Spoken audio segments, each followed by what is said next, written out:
E aí, galera, tudo bom? Nesse momento agora que já passou o resultado da prova do Enem, né? O resultado do Enem já saiu. Tem muita gente em dúvida sobre o que vai fazer, se vai fazer o Enem ou se vai fazer prova de mobilidade acadêmica. Então esse vídeo é para esclarecer algumas coisas de que alguns alunos me mandaram aí mensagem no WhatsApp conversando e querendo saber um pouquinho mais sobre o que escolher. Bom, eu não vou sugerir nada, mas eu vou deixar aqui algumas, algumas informações que podem ser relevantes para vocês tomarem essa decisão. Tá?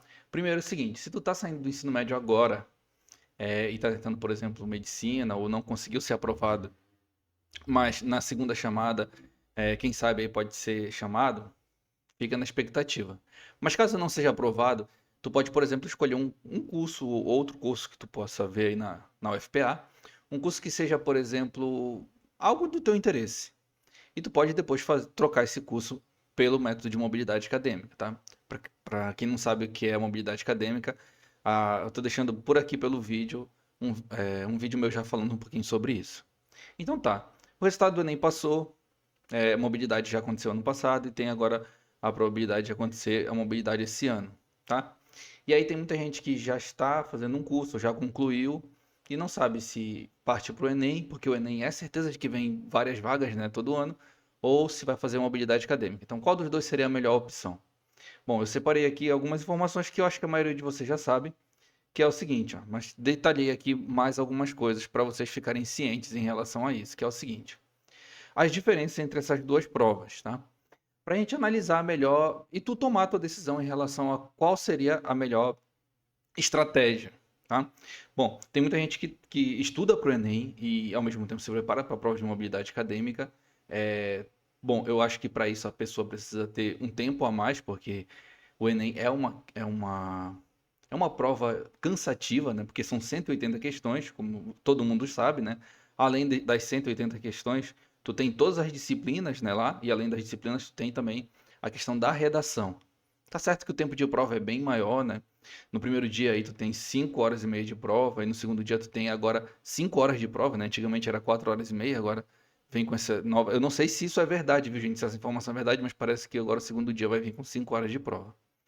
Então, tem gente que se prepara dessa forma, estuda para o Enem e ao mesmo tempo separa um tempo para especificar nas áreas que são de mobilidade acadêmica.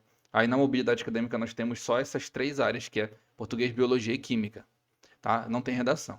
A diferença de uma para outra, para quem não sabe, tá? É que a prova de mobilidade acadêmica ela trabalha com conteúdos mais relacionados ao ensino superior.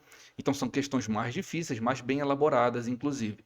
Tá? Diferente um pouco do Enem, que tem aquela pegada mais ensino médio. Claro, o Enem tem as suas questões mais difíceis, mas são bem poucas, considerando a prova de mobilidade acadêmica, que são questões mesmo de nível superior.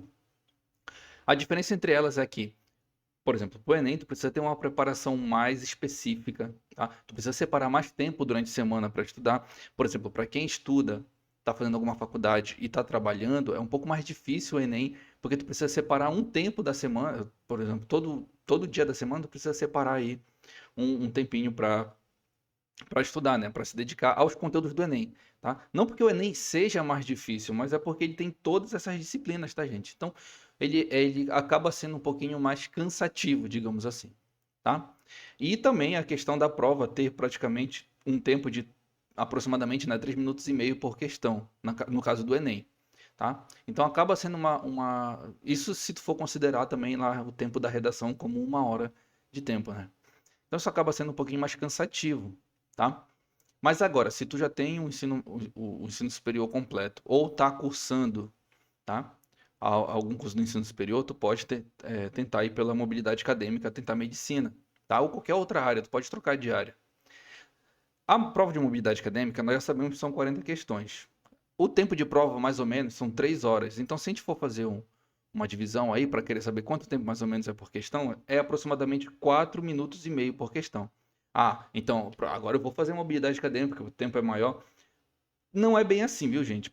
Por mais que o tempo da prova de mobilidade acadêmica seja maior, não significa que tu vai ter mais tempo para corrigir ela. Porque, como vocês já viram nas correções que eu posto aqui no YouTube, já tem questões de química, por exemplo, que tu demora 10, 15 minutos para resolver. Então demanda tempo. Então tudo aqui, tanto o Enem quanto a mobilidade acadêmica, é controle de tempo. tá? Teve aluno que me perguntou no privado, professor, o senhor acha melhor me dedicar para o Enem e separar um tempinho para estudar para mobilidade acadêmica? Se tu tiver muito tempo durante a semana, eu sugiro estudar para o Enem e o tempo extra tu utiliza para especificar essas três áreas. Agora, se tu não tem muito tempo durante a semana, se trabalha, estuda, e aí sobra só aquele restinho de tempo, geralmente ah, chega cansado, né? Eu sei que é difícil separar tempo para Enem ou para mobilidade acadêmica, para os dois juntos ao mesmo tempo, né? É bem mais complicado. Então, nesse caso, o que seria mais ideal? Seria mais ideal mesmo focar em só uma dessas duas, ou Enem ou mobilidade acadêmica, tá? Se tu tentar querer agarrar tudo só de uma vez, tu acaba não segurando nada, tá? E eu sugiro que para quem trabalha e estuda, que é um pouquinho mais difícil ainda por ter um tempo menor, eu sugiro a prova de mobilidade acadêmica, tá? Por que a prova de mobilidade acadêmica? Porque ela é uma prova que não tem redação e só tem 3 disciplinas, então fica assim, não é tanto conteúdo assim para estudar. É um conteúdo mais específico, claro que tu vai precisar de tempo para especificar esses conteúdos, mas não é que nem o Enem, que são muitas disciplinas, e aí para quem tem pouco tempo fica mais difícil. Independentemente, viu, gente? Se for Enem ou se for a prova de mobilidade acadêmica, independente da prova, a preparação ela vai ser fundamental para a tua aprovação, tá? E como é que tu faz isso? Tanto para Enem quanto para a mobilidade acadêmica. Precisa ter cursos preparatórios específicos, tá? Que te direcionem para essas provas. Por exemplo, para a prova de mobilidade acadêmica, nós temos aqui em Belém, tá? Na região do Pará, para quem vai fazer essa prova, e para quem também é de outro estado e vem fazer aqui a prova de mobilidade acadêmica da UFPA, nós temos o Bioaula, que tem aula específica de biologia, e o meu curso de química. Vou deixar o link do meu curso aqui na descrição do vídeo para quem quiser saber mais sobre isso, tá? Tem também um vídeo que eu vou deixar aqui no card para vocês, para saber mais um pouquinho sobre esse meu curso, ok? E escolher um curso preparatório específico é bem melhor, porque ele te direciona também para tu não acabar perdendo o foco do que realmente é um determinado edital, como no caso é a mobilidade acadêmica, ou para quem vai escolher o Enem, no caso do Enem, tá? E também uma coisa que é muito interessante, tanto para o Enem quanto para a mobilidade acadêmica, é a correção de questões anteriores, tá? Isso tem um foco fundamental para a aprovação. Todos os aprovados sempre diziam que estavam fazendo várias questões antes de fazer a prova, tá? Então, isso é uma coisa, é uma dica muito importante aí para quem está escolhendo aí um dos dois, ou se tiver tempo, né? Os dois ao mesmo tempo, tá? Separar tempo durante a semana, viu, gente, é fundamental também. Tu precisa ter um foco, precisa ter uma dedicação. É como se fosse o teu compromisso diário, é como se fosse o teu emprego. Tu precisa bater o ponto lá todo dia, estar e fazer aquilo todo dia. Então, é o teu foco, o teu compromisso diário, tá? Se quiser saber mais, se quiser saber como se preparar, ou quiser mais dicas, curte, comenta, se inscreve aí no canal e até a próxima, viu, pessoal? Tchau.